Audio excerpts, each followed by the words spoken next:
Welcome back to another episode of For the Record. We are on location, our first on location episode that we've done in general, but specifically we are here at Parsons Family Produce in the great town of Dagsboro, Delaware, in the wonderful 41st Rep District, the 20th Senatorial District, just to give you kind of an idea.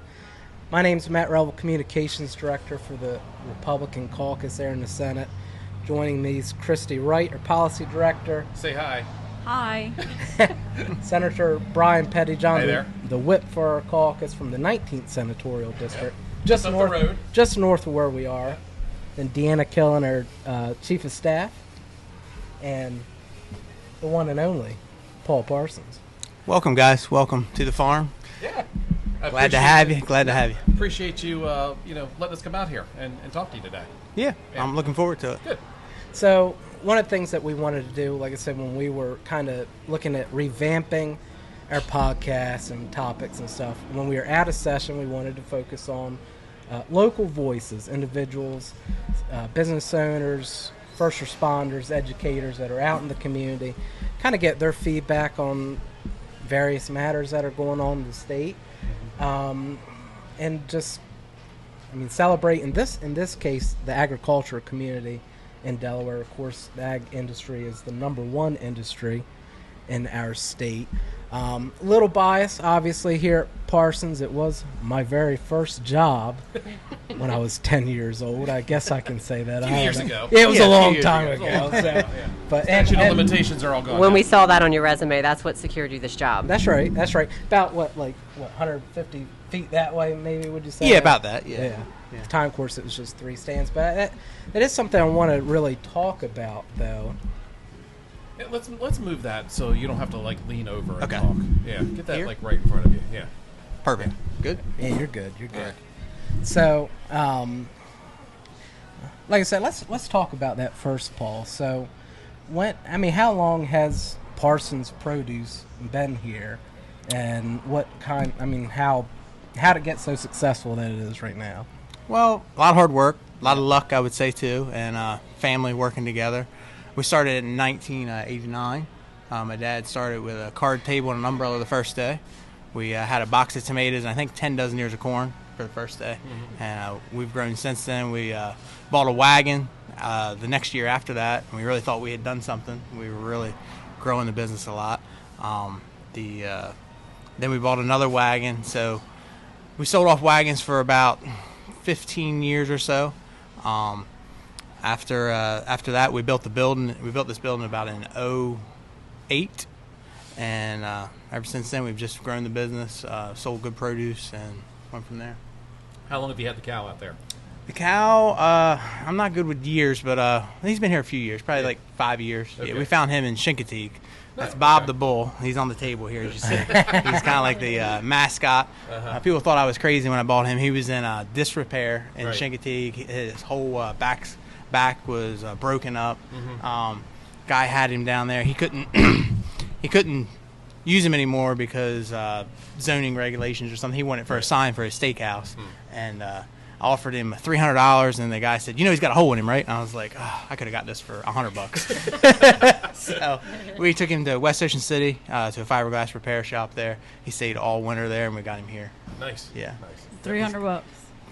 We spent a lot more than $300 getting him fixed up, but he's definitely a staple. You can say, hey, stop at a place with a big bull on your way to the beach. Yep. I was going to say, I definitely think it's paid off because the amount of pictures that you the see pictures, of folks posing underneath of it and drawing people here, Yeah, yep, definitely. Good. Can you talk about what you grow and then what you offer as far as, when the customers come visit? Okay, yeah, so our main crops are going to be strawberries, blueberries, peaches. We do grow a little bit of sweet corn. We grow some smaller crops, squash, zucchini, cucumbers. Whatever we can grow well, we try to grow. We bring in a lot of produce as well because we have a big market here, and it's a nice thing when you shop at Parsons Farms. You're supporting farmers all the way from Florida up to northern New Jersey. Obviously, when it's local, we try to get as much local as we can to support local farmers here too. But as I tell people early in the spring, if it's not available, we have to get that product from somewhere. Yep. And if you get it from here, my dad goes to Georgia and actually meets those farmers down there and we puts it on a truck and brings it up. So That's it's you're dealing with small family farms down there as well. So you don't go through brokers or anything? We don't like go through brokers, no. Yeah. We have our own trucks on the road or independent truckers that are bringing it up for us. This last year, I think we were bringing up about 3 tractor-trailer loads a week of produce. We were wholesaling to different smaller farms down here, too, as well. Okay. Yeah. How many acres right here? Right here's 85 acres. And right then here. you have a little bit of additional acreage, right? Locally in the area, we have just close to 300. Yeah. And so on that additional acreage, is it all produce? Or No, it's mostly corn and grain soybeans. crops? Yeah, grain crops. Yep. My dad used to grow a lot of watermelons and pumpkins for wholesale, but in the last 4 or 5 years, he's actually just transitioned to helping me full time here, going to the south to get the product, going to auctions, and just helping me out immensely. He's done really good. My dad's Parsons Parsons, by the way. Better mention him in there. We just saw him out here a couple minutes ago. Yeah, he was on the forklift. Yeah, The local legend himself. Local legend. Yeah. So on the grain crops, do you run out, or do you guys do that work yourself too? We rent out for that. You run yeah. out, okay. We just don't have enough acres to really make it profitable for the grain crops. Yep. So how long has like this building been here? So the original building was built in 2008, and then in 2018, I believe we added on the side over here with the ice cream and the bakery. And my wife came on full time then as well, Brittany Parsons.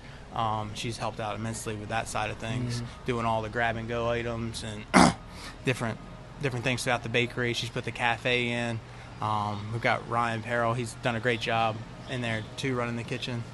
Just really, I would say probably like 2015 or 16, we started like investing in our employees, and that really grew the business a lot. Putting key people in certain spots, having managers, doing different things like that. It really became more than just a roadside stand at that point. How many employees do you have? Summertime we get up to around 80, and then right now we're running about 40. Now. 80, yeah. And then 40 now. And now, some people nowadays, you guys probably realize it too, if you're business owners, people only work 3 days a week, 4 days a week. Nobody really wants to work full time, so to speak. Right. So we have to have a lot of part-time employees. Yeah. Yep. And we employ a lot of high school kids. We were a lot of first jobs for people, like we were for Matt back in the day, and we college kids too in the summertime. So yeah. Can you talk about some of the biggest challenges you've had? Like I know this year specifically with strawberries, there was the crop disease that impacted everyone, yes. And then maybe some of the other challenges too, just around growing that type of. Yes, our strawberries, we plant those every year. We do plastic culture strawberries. So we're going to plant in the fall. We actually just got the plants in this week. We're going to plant later. As soon as it dries up here, we got I think 3 inches of rain last night. But so we plant every year, and then we harvest in the spring. The strawberries last year came to us. They were in all the strawberries on the whole East Coast were affected with the neopy, which was a disease that was in the crowns. We were lucky. We got some nice plants in, and we actually were able to kind of almost get rid of the disease by the time we were covering up the strawberries and right around Thanksgiving. And the strawberries looked really well when we tucked them in for the winter nap, so to speak, because we put a white cover over the field. And then March, we uncover the plants. We take care of them. Sorry, I'm getting too detailed with you guys. Okay, all right. We actually experienced something this year we've never experienced before with the strawberries, which was a chemical drift that came from the neighboring farm, drifted over. 2,4-D is the chemical, and it can drift up to a half mile, and it actually completely smoked all of our strawberries. All the blossoms turned black. It took us a couple of days to figure it out, but we had the university come in and we figured it out. So actually, it wasn't a disease that really did us in this year. It was that, and it was a total loss too, which was devastating. You think they were coming out of the neopy? Yeah, they looked good until that. Yeah, and I actually got the test results back from the university that didn't show any neopy in the crowns. Yeah, so that made me feel good too. That like we were poised to do really well, and it was the largest field we had, which was 4 acres, so a lot of strawberries. So tell us how it impacted you financially. Financially, immensely, because you didn't have the people coming to pick, and so you missed out on the the revenue you would have got from the U-pick plus in the market retail here, and then the grab-and-go items are here, so they buy a hanging basket or they buy something else as well. We didn't get any of those sales. And then on top of it, we had the road closure that we dealt with from about the end of February, I think it was. Basically, first half of the year. Well, through May. So was that right on Armory Road? It was here. It was this road. So they actually shut this road down right here. Yeah. And we got zero notice that was happening. Zero notice. No one from the Department of Transportation came out and said, hey, we're thinking about doing this, we're thinking about doing that. Nothing. And to think they can just close a road on a thriving business and not even give us the common courtesy to come in and say, hey, this is what you need to plan for, would have been nice. What were they doing? On the bridge down here, they were replacing the bridge decking. Okay. And, So they detoured everybody? They detoured everybody completely off this road. They did allow traffic to come down the road, and I will say we probably got 90% of the traffic that did come down the road, but it was not a whole lot. So how long shut down? We were shut down, what was it, Matt? It was like middle February to middle May. It was just before Memorial Day. But they were slated, if you remember. When they first told us about it, they said it was going to be closed through like June. The end of July. Wow. Yeah. The vast majority of the summer was gone, so that's when Paul and a couple other folks up here called our offices in the Senate and was like, yo, what's up? Mm-hmm. What's going on? Right. Yeah. So Were you closed Mother's Day? We were open through the whole thing. You were open. Yeah. We were open, but we just Was didn't the have the road traffic. closed? The road was closed. The road was I know closed. Mother's Day is one of our biggest weekends. Yes. So what they did eventually, they had a sign, and I say they, I mean DelDOT, I think it was DelDOT. Down had a side. sign all the way down there, said road closed, but business is open. Business road. So hopefully, But most people seen the road closed sign and they turn around. Right. Yeah, because we're about a mile from that sign Yeah, when you come yeah. down here. So, So- and we were running 40-60% off every day, just about. So, and that affected people's jobs too. We had to let people, go that we usually would employ that time of year and cut everybody's hours back. I tried to do it as fair as I could instead of, completely canceling somebody's job. What were you down to, like 20 employees? Yeah, maybe 25, 30, Yep. I eat a lot of the cost myself, but because I need those employees, Right. So, yep. So talk to us, weren't you at one time in poultry? We were. Dad actually raised his last flock of chickens, and April was the last flock went out. Yep. You want to elaborate a little bit? Because I know he talks about how the upgrades... I think people think you just make money every flock continuously. No, that's not how it goes. No, that's the reason. I mean, the poultry industry is the reason we're sitting here today. I mean, I grew up listening to my grandfather and everybody saying, "You're not doing poultry. You're not doing chickens," and that's why I'm going a different direction here. It's tough. It's tough being a grower. Yeah, it really is. And it's got to a scale where if you don't have 8-9 houses, you can't really make the kind of money that you need to support your family. Yeah. So how much did they want you to put into them to get you? I think it was around, that would be better, I think it was around $60,000 a house. We got 4 houses. Yeah. And, the houses are paid for, and you're never going to get that money back. And, the chicken companies, I'll say you're just a slave to the company, really. That they have all the control, complete control. So what we really need is a co-op for the farmers that, can be the middleman. Can be the middleman. Yeah, we need somebody to come in there and help with that regulation. Maybe get a monopoly, so to speak. So what are you going to put in there now? I mean, you have these structures. Yeah, well, actually, we got 250 layers in there in one house. So you're growing your own eggs. We got some laying hens. Yeah, we got those a couple months. Okay. A couple months ago. They're just starting to put off little eggs right now, and. We're going to use some for storage. We're probably going to tear some down, I think. And there is that program through the state right now that helps with the dismantling. Yeah. Yes. Yep. We're going to look into that. Okay. Yep. So talk to us about peach season a little bit. You had about 9 acres of Yes, we have about 9 trees. acres of peaches. Yep. We planted those in 18, I think, as well, is when we planted those. Okay. We do U-pick on those. Our season typically runs from around July 4th till about the mid-August. The last 2 years, the peach crop has been tough. We're new at the growing peaches, fairly new. We're still learning. We've had some bad luck with peaches too. We had suffered hailstorms. We've suffered Ice. ice. Yeah, frost, and then we also have 2 hailstorms. Yeah, so it's just a nice article in the Delmarva Farmer Farm to Market that featured his family and just showed how it's a family business, but that they were also getting ready to gear up for peach season. Yes. So, and talked about all the troubles that you've entailed trying to get it going. And then when I was researching too, I also saw where Pfeiffer's and T.S. Smith's actually came down and helped you guys plant and actually get you off the ground, which is, I just think it speaks volumes for the farming or ag industry, because they oftentimes are the ones helping their neighbors, but they're even willing to help competitors. Yes. Yeah, Charlie Smith helped out immensely in that. Kurt Pfeiffer, he let me borrow the transplanter to plant the peaches. And like I say, farming's hard enough doing it on your own. I try to help out young farmers whenever I can, just like people have helped me out through the years as well. We're battling the weather, diseases, everything, and if someone's found a process that works, it's better to share that with someone, because we all benefit from it. Yeah. So obviously, we all work here in the state legislature. Number of pieces of legislation pass, come and go and stuff.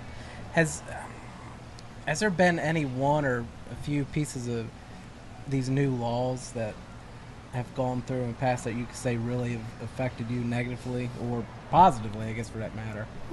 I would say, the minimum wage was the biggest increase over the last, 3 years. Right. And it affected the business immensely, because we are a lot of first-time jobs for people, high school kids, college kids. And it basically put a lot of them out of work, because we can't pay someone $15 an hour and still train them everything, when I can pay someone 16, 17 that knows everything, right, that you don't have to, so to speak, babysit. And that's just, and there's also people that just I don't know how to really put it into words, but your younger people go back to school too. So whereas if you hire a retired person or an adult who could stay longer into your off seasons, exactly, then you're getting more bang for your buck. You are, yes, you are. So you don't have to train them up, then you lose them, then train them again. Yeah. So no more Matt Revels coming in. Well, we did put it this year. We did put it up to 16 or older. Yeah. Is what we did. So you did hire a few under 18? We did hire, a few under 18 to run the registers, because under 18, they're very fast on the iPad system that we have. So they can run a register good. So, You don't think Preston's going to be able to do that too well? No, Dad is not a registered person. Actually, credit. So it's funny talking about registers and stuff. When it was just those 3 trailers down there was no calculator, nothing. Everything was in the head. Yeah. It forced me and the other workers there to really improve our math skills. So you helped out the academic scene here in Lower Delaware. So minimum wage.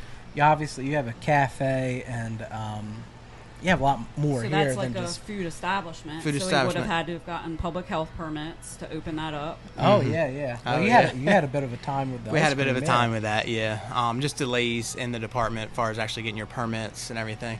And I will say this, as far as starting out a business and going that route to like a cafe, there wasn't really a clear process in my eyes of what step you need to take here to do this. Like even like the fire marshal was like a last minute thing that maybe it could have been my fault first time doing it that I didn't do enough research, but I kind of felt like it should have been this step. Yeah. It'd be nice if even Department of Ag would help out with that for some of these retail market stands that are front facing the public, that aren't your typical retail restaurants or a grocery store, right? Yeah. Because I think what people need to know is you can't just go in the back and start cutting up fruit. No, there's a lot of permits, inspections, yearly inspections. Yeah, right, and you can't do that. You have to have a public health permit to do that.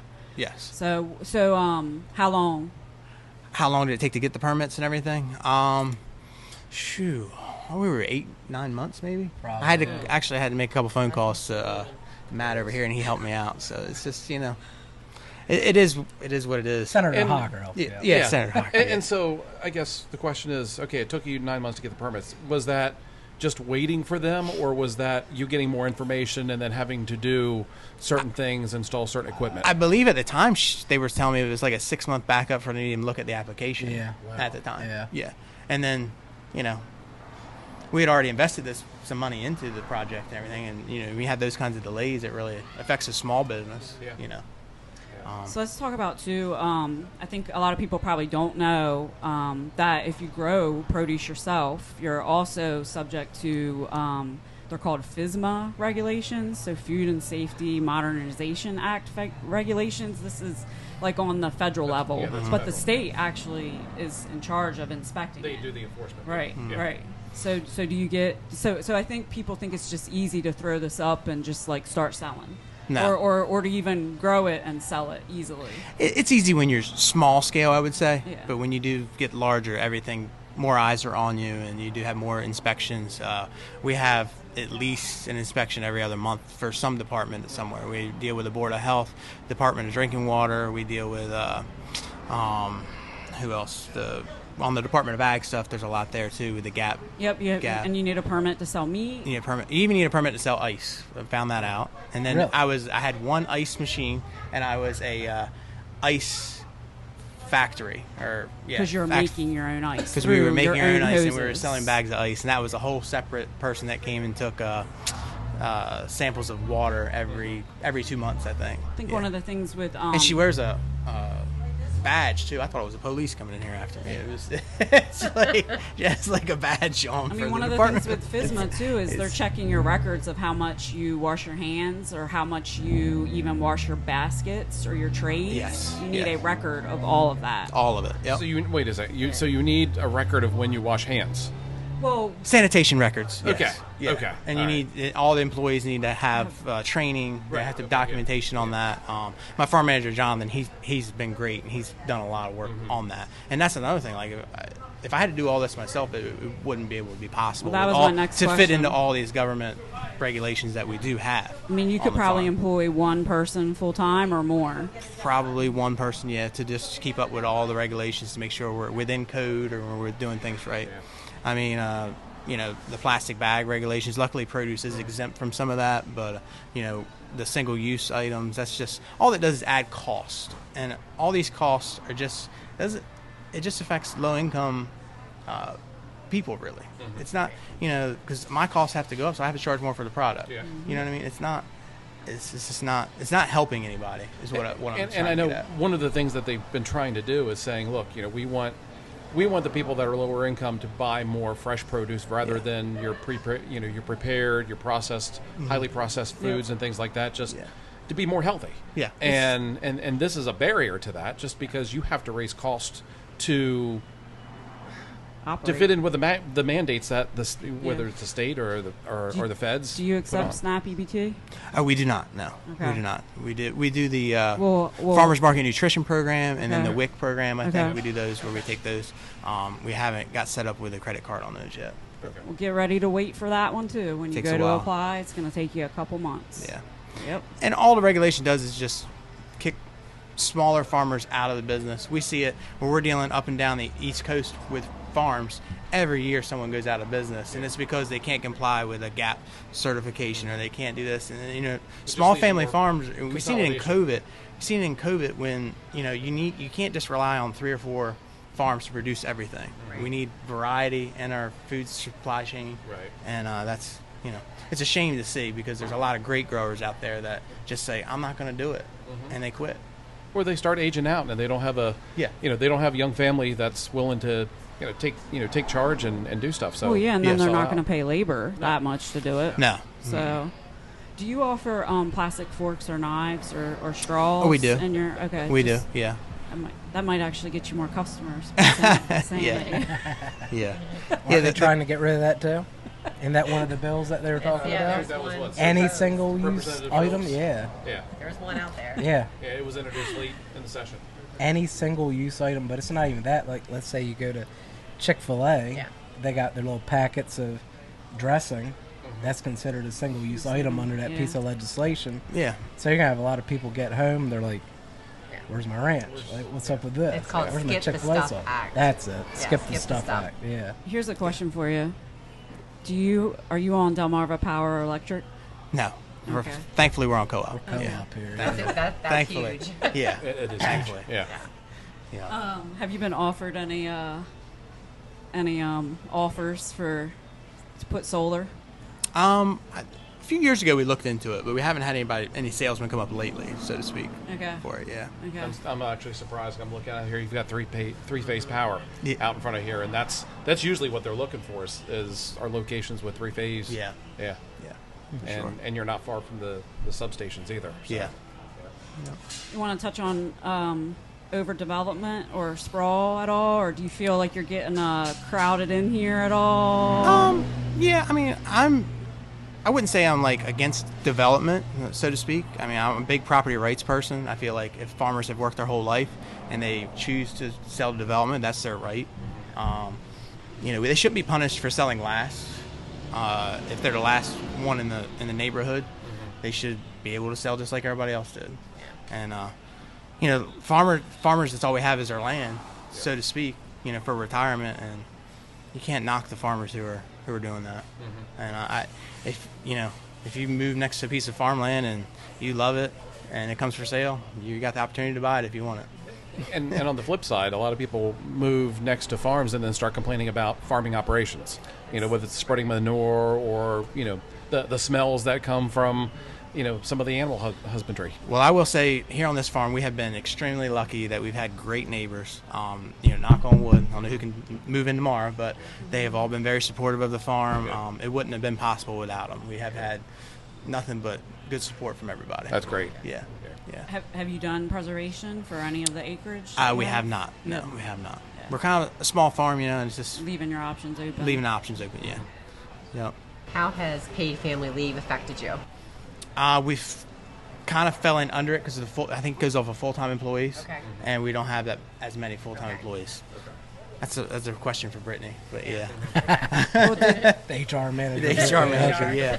I know a lot of farms have fell into that seasonal category that they kind of made for, I think, the beach businesses, where if you were closed for a month or so, then so I know there was some incentive for some of the businesses to actually close for a month so that they could actually fit into that exception. Well, we have been year-round for the last 3 years, but this year my wife Brittany actually is having twins. Congratulations. Doing 24 days, guys. Oh, 24 awesome. days. Wow. Yeah. So we're actually going to close this year after Christmas, and we're going to be open back up in the spring. Okay. And that's the first there you time. Go. So You're exempt. all right. Well, that's good. Yeah. So. Can we still bring the girls over here? You can come over. We can anytime you sneak want. through and still see the anytime animals. you want. All right. Yeah. All right. Yeah. The animals will be here. People can stop in the wintertime. Yeah, I know. Which is another thing too. We should mention. You got your, I guess, a petting zoo. I guess you could say. Yeah. So to speak. Yeah. Cows, a horse. I think there's pigs over there. No pigs anymore. We got rid of that. We had a few city people come in here and complain about the flies on the pigs, so we got rid of the pigs. So. Goats? We have goats. Goats over there. Goats. We have a Highland cattle. Everybody likes them. They're a fan favorite.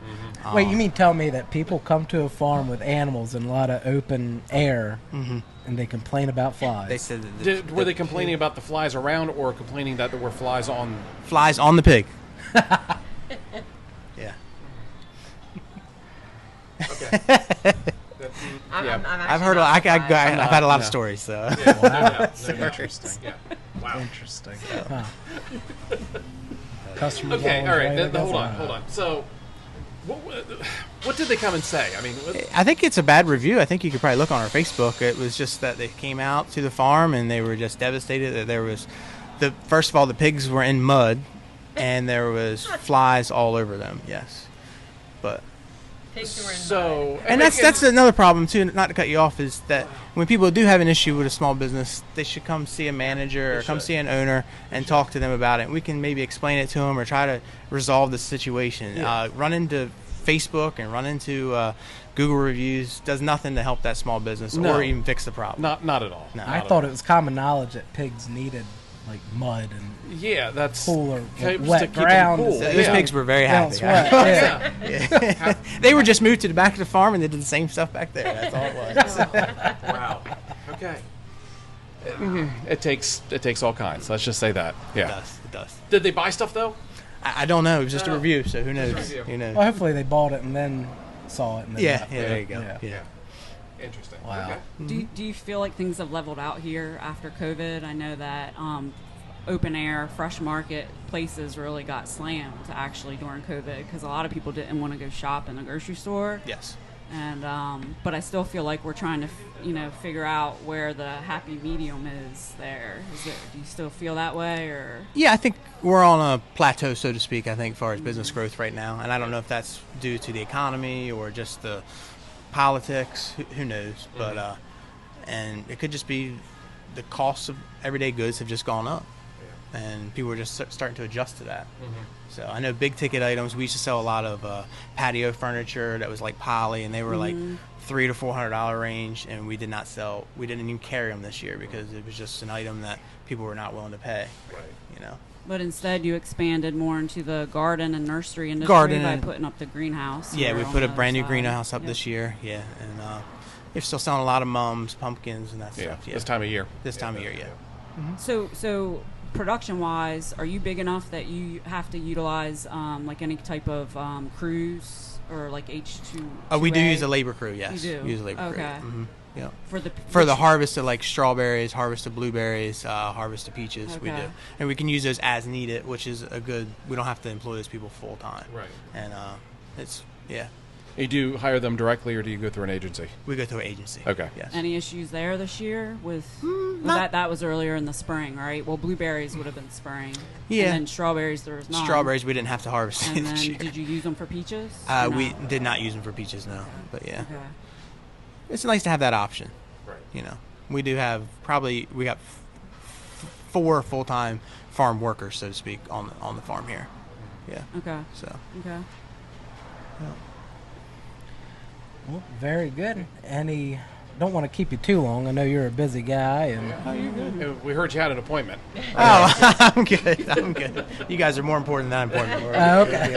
I hope they don't hear that. We'll put this out after your meeting. Okay. All right. Okay. Sounds good. Sounds good. I just want to end with did you hear about Beth Ford and the article that she wrote for Time magazine recently about ag? You're not on I know you're probably not on social media a lot because you're always running around, but she talks about a storm is gathering in American agriculture. And I know she talked more about production agriculture, but she talked about how grain farmers today are facing the most challenging economics since 2009. She talked about food security being national security. She talked about trade lanes shifting, interest rates being high, commodity prices eroding, labor insufficient and inaccessible, and no certainty of a new farm bill or the safety net it traditionally provides.